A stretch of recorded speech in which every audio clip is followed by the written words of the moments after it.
Halo guys, Wilujeng Sumping. Kembali lagi dengan Mimin di sini di channel Oranimo TV. Video kali ini Mimin akan membahas alur cerita manhwa dengan judul terbaru yang bergenre action horror. Diceritakan di sebuah kota metropolitan ada seorang koki ternama yang mendapatkan sebuah paket misterius. Yang ternyata paket misterius itu membawanya ke dunia tanpa batas ruang dan waktu. Dia pun menjadi salah satu orang yang terpilih menjadi kurir pengantar pesan, yang mana dia diharuskan menyelesaikan misi dari si pemilik paket. Tapi di sini ada aturannya. Jika berhasil menyelesaikan misi tersebut, maka akan mendapatkan hadiah yang sangat banyak. Tapi jika gagal dalam menjalankan misinya, maka nyawalah yang akan jadi taruhannya.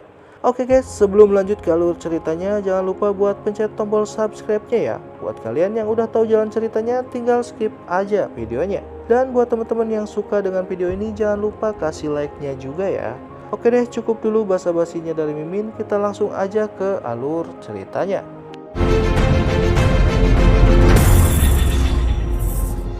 Awal cerita kita dibawa ke sebuah kota.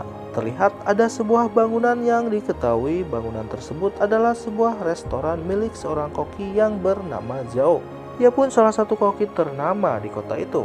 Tiap kali pelanggan yang datang selalu memuji hasil masakannya. Ia pun terkenal karena keahliannya dalam memainkan pisau saat memasak. Singkat cerita, setelah pelanggan terakhirnya pergi, tiba-tiba terjadi mati lampu di tempat itu. Mengetahui hal tersebut, Zhao pun berniat untuk menutup restorannya. Ketika ia sedang beres-beres, ia pun dibuat kaget karena tiba-tiba ada sebuah kotak di meja sajinya. Dengan rasa penasarannya, Zhao pun mengambil kotak tersebut. Apa ini? Perasaan kotak ini tadi tidak ada di sini, ucap Zhao yang keheranan. Lalu Zhao pun melihat sebuah perangko yang aneh di kotak itu. Terlihat perangko itu pun seperti kelopak mata yang tiba-tiba terbuka. Kemudian seketika saja perangko itu pun mengeluarkan cahaya sinar yang sangat silau. Namun kejadian aneh terjadi di sini. Sinar tersebut pun tiba-tiba menghisap tubuh Zhao masuk ke dalam kotak tersebut. Dengan sekejap ia pun berada di tempat asing yang terlihat gelap dan penuh asap yang pekat. Di mana ini? Apa aku sedang bermimpi? Ucap Zhao yang masih kebingungan. Kemudian dari arah lain, Zhao pun mendengar suara yang tiba-tiba menghampirinya dari arah belakang. Ternyata selain Zhao ada 5 orang lagi yang berada di tempat aneh itu. Zhao yang menyadari hal tersebut, ia pun terlihat waspada. Lalu kemudian ia pun bertanya kepada mereka, "Kalian ini siapa? Di mana ini sebenarnya?" Salah satu dari mereka pun menjawabnya, "Kami semua juga tidak tahu tempat aneh ini. Kami pun sama sepertimu. Tiba-tiba saja kami berada di tempat aneh ini." Diketahui mereka semua adalah orang-orang yang mendapatkan paket misterius seperti Zhao. Mereka pun sama datang ke tempat itu karena terhisap oleh perangko di kotak itu. Lalu tak lama setelah itu mereka pun dikagetkan oleh sosok pria berbaju hitam yang tiba-tiba muncul di hadapan mereka. Lalu si pria berbaju hitam itu pun menyapa mereka. Sepertinya orang-orang yang kuundang sudah sampai semua. Mendengar hal itu sontak saja salah satu dari mereka pun bertanya sambil terlihat marah, "Kamu ini siapa? Kenapa tiba-tiba kami berada di tempat aneh ini? Jangan-jangan ini adalah perbuatanmu?" Kemudian pria misterius itu pun terlihat tenang sambil menjelaskannya, "Shh, kalian semua jangan takut. Hari ini adalah titik balik kehidupan kalian. Kalian seharusnya merasa senang karena kalian semua sudah menerima paket perangko dariku. Itu artinya kalian mendapatkan sebuah status yang baru untuk mengubah kehidupan kalian." Zhao yang penasaran pun bertanya kepada orang tersebut, "Apa maksudmu dengan status baru?" Lalu pria berbaju hitam pun menjawabnya sembari menjelaskan peraturan kepada mereka. "Kalian akan menjadi tukang pos tidak terbatas. Sebagai tukang pos tidak terbatas, kalian akan memasuki ruang tidak terbatas dari waktu ke waktu untuk menyelesaikan tugas dariku. Bila kalian dapat menyelesaikan tugas, maka kalian akan mendapatkan hadiah yang sangat mewah." Mereka yang mendengarnya pun terlihat tergiur dengan tawaran tersebut. Karena hadiah dari misi tersebut adalah poin pos yang bisa ditukar dengan emas batangan senilai 300.000 yuan. Tapi di sini pria berbaju hitam itu pun berkata lagi kepada mereka, "Tapi perlu kalian ingat, bila kalian gagal menyelesaikan tugas ini, maka kalian akan berakhir dengan kematian." Sontak saja mereka pun kaget mendengarnya. Sebagian dari mereka pun terlihat ketakutan. Karena diketahui setelah masuk ke tempat itu mereka tidak bisa kembali sebelum menyelesaikan misi dari si pria itu. Kemudian setelah menjelaskan peraturan tersebut, pria itu pun hilang dalam kegelapan. Dia pun sambil bilang, "Semoga kalian beruntung, sampai jumpa." Hahaha. Kemudian asap pekat yang ada di tempat itu pun tiba-tiba hilang. Dan seketika saja tempat yang sebelumnya pun tiba-tiba berubah menjadi padang rumput di tengah hutan yang gelap. Semua ini di luar nalar. Kenapa tiba-tiba sekarang ada di tengah hutan? Apa ini artinya tugas pertama akan segera dimulai? Ungkap Zhao dalam hatinya. Melihat kejadian itu mereka pun bingung dan keheranan. Karena kejadian ini sangat tidak mungkin untuk nalar manusia. Perubahan yang terjadi di tempat itu sangatlah cepat. Mereka pun cepat berdebat karena kejadian aneh yang belum pernah mereka alami sebelumnya. Lalu pria berkacamata mencoba menenangkan teman-temannya. "Kalian jangan takut. Aku rasa ini lelucon dari pria aneh itu. Semua ini hanya efek dari proyeksi film." Namun tak lama kemudian tiba-tiba di belakang pria berkacamata itu pun ada sosok bayangan hitam tinggi besar yang menghampiri mereka. Sehingga membuat orang-orang yang melihatnya pun memperingati si pria tersebut untuk menjauh dari tempat itu. Salah satu dari mereka pun bilang, "Awas di belakangmu." Si pria berkacamata itu pun tidak percaya dengan omongan teman-temannya. Dia pun menganggap teman-temannya hanya menakut-nakutinya saja. Sehingga dia pun menghiraukan peringatan tersebut. Dengan santainya, ia pun bilang, "Kalian ingin bilang di belakangku ada hantu kan? Sudah kubilang, ini hanyalah efek dari proyeksi film." Ungkap pria berkacamata itu sambil menoleh ke belakangnya. Namun tak disangka dengan cepatnya sosok hitam itu pun menyerang dan memakan setengah dari kepala pria berkacamata itu. Sontak saja mereka yang melihat kejadian menyeramkan itu dengan cepatnya berlari menyelamatkan diri mereka masing-masing. Tapi sayangnya dua orang dari mereka pun harus mati dimakan sosok hitam besar itu. Ternyata diketahui sosok besar itu adalah seekor beruang besar yang kelaparan. Kemudian mereka yang berhasil selamat pun akhirnya berlari hingga ke dalam hutan. Sampai pada akhirnya mereka pun berhenti di sebuah lereng. Di sini peran Zhao pun mulai terlihat. Zhao yang terkenal sebagai seorang koki pun mencium aroma masakan di tempat pemberhentian mereka. Lalu dengan cepatnya Zhao pun mulai mencari asal bau dari aroma tersebut. Ia pun hingga memanjat sebuah pohon besar untuk memperjelas penciumannya. Hingga akhirnya dia pun melihat sesuatu yang aneh di atas lereng tersebut. Ia pun memberitahu kepada teman-temannya yang masih berada di bawah. "Aku melihat cahaya terang di kejauhan. Pasti ada pemburu atau orang lain di sekitar sini." Mendengar hal tersebut, teman-temannya pun tampak senang karena dalam pikir mereka akan segera selamat dari pengejaran beruang lapar itu.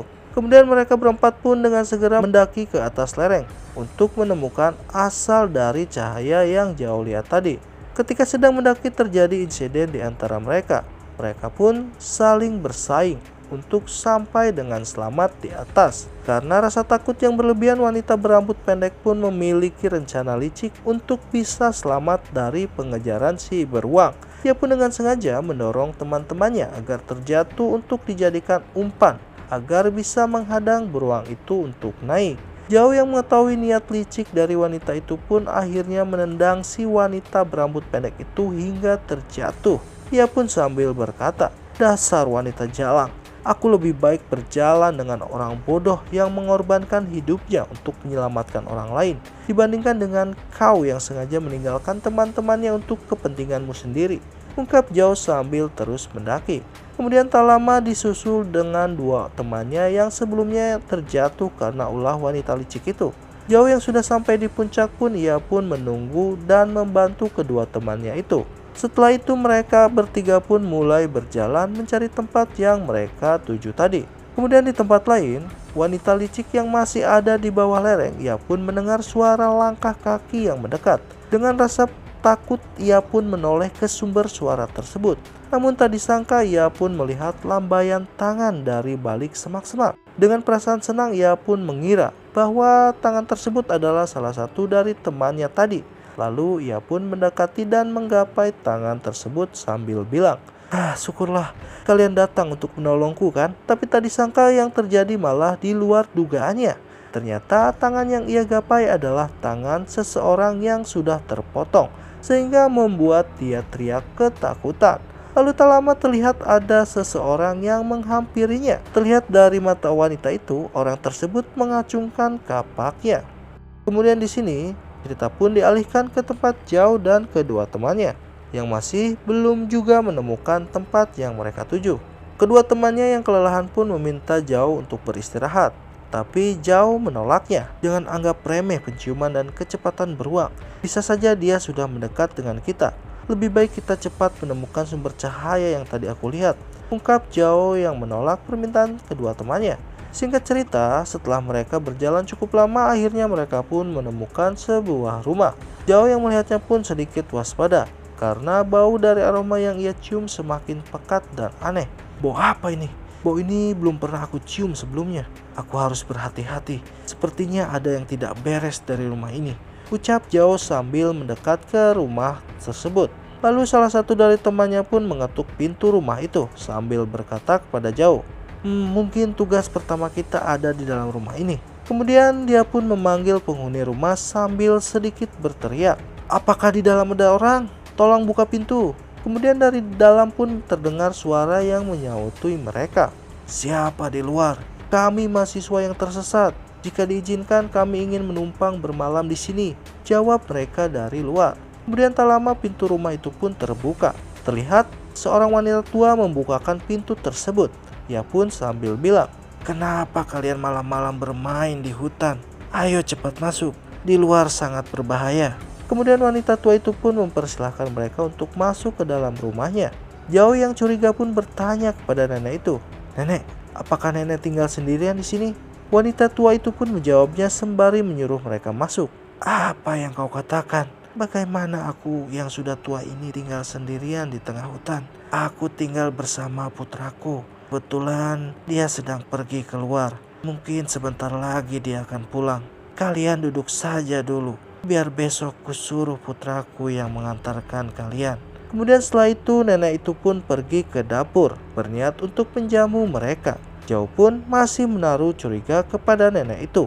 Ia pun terus memperhatikan gerak-gerik dari nenek tersebut. Sampai akhirnya dia pun melihat sesuatu yang aneh pada nenek itu. Terlihat nenek itu seperti mempunyai niat jahat, sehingga dia pun terus waspada. Setelah berapa lama nenek itu pun menghidangkan sup hangat kepada mereka bertiga. Kedua temannya pun langsung menyantap sup tersebut dengan lahap. Zhao yang sudah mengetahui niat jelek dari nenek itu, ia pun menolak sup yang ditawarinya. Maaf nek, aku sudah kenyang. Melihat Zhao yang tidak makan sup yang dia hidangkan, lalu nenek itu pun membawakan Zhao segelas air. Baiklah, jika tidak mau makan, maka minumlah air ini, ucap nenek itu sambil sedikit memaksa. Zhao yang melihat gelagat tidak beres dari nenek itu, ia pun langsung mencari cara untuk mengungkapnya. Kemudian ia pun mulai mengancamnya. Dari awal aku sudah curiga kepadamu. Cepat katakan, apa yang kau rencanakan kepada kami? Melihat Zhao yang mengacungkan pisaunya kepada nenek itu, kedua temannya pun terlihat marah. Mereka pun memperingati Zhao. Zhao, apa kau sudah gila? Letakkan pisaunya. Nenek ini sudah baik terhadap kita. Kau jangan lakukan hal bodoh seperti ini. Zhao yang masih dengan pendiriannya, ia pun dengan sengaja menendang temannya dengan keras, hingga dia pun terpental sampai ke dapur dan tak sengaja mengenai salah satu panci yang berisikan tulang belulang manusia. Melihat kejadian tersebut, mereka pun kaget dibuatnya. Ternyata sup yang mereka makan tadi adalah daging manusia. Zhao pun sempat tak menyangka dengan hal tersebut, sehingga membuat ia lengah. Melihat kelengahan Zhao, si wanita tua itu pun mulai menyerangnya. Tapi Zhao pun segera sadar. Ia pun dengan cepatnya menusukkan pisaunya ke tangan si wanita tua itu.